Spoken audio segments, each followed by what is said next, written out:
अंगरक्षक होते. त्यातीलच आमचा एक बंधू म्हणजे काकाजी इंगळे होता.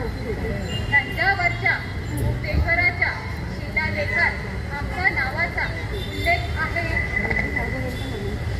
कोकणातील सगुणाबाई. आम्ही सगुणाबाई कोकणातील दाभोळ येथे राजे शिर्के आमच्या घराने 1641 मध्ये महाराजांशी विवाह झाला आणि कन्यारत्न जन्मली. त्यांचे नाव राजकुंवरबाई. त्यांना परत राजे शिर्के घराण्याचे बनोजी शिर्के यांना दिले.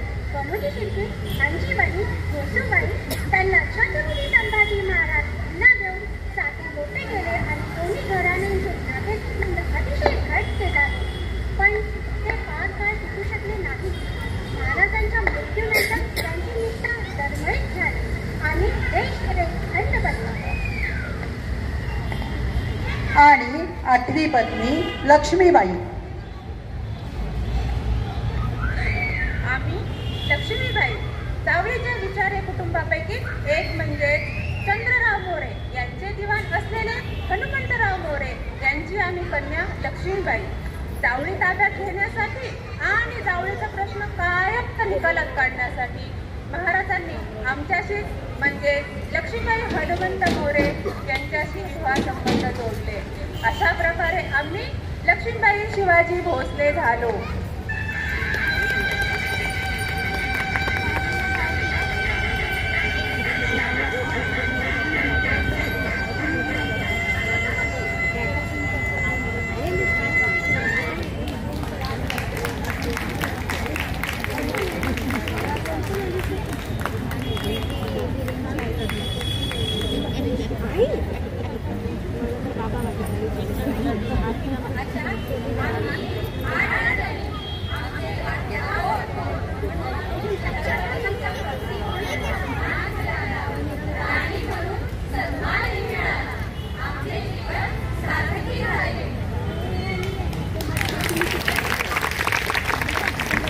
झाला ना परिचय? अहो, तो काळच असा होता. राजकीय संबंध घट्ट होण्यासाठी घराणी जोडणे आवश्यक होते. शिवाजी महाराजांनी अनेक मार्ग अवलंबिले. त्यातीलच एक मार्ग म्हणजे लग्न करून संबंध घट्ट करणे आणि आपली राजकीय सेना वाढविणे.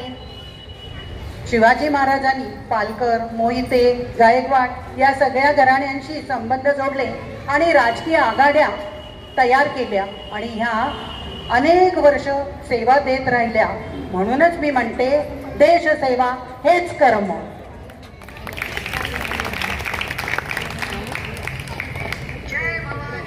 हिंदूंनो, जागे व्हा. सगळ्या हिंदूंनी एकत्र येण्याची नितांत गरज आहे. नाती घट्ट करा.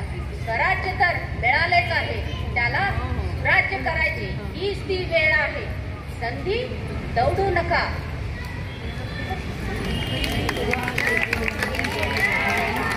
जय भवानी, जय जय भवानी, जय शिवाजी. शिवाजी महाराजांचा जय जयकार असो. छत्रपती शिवाजी महाराजांचा जय जयकार असो.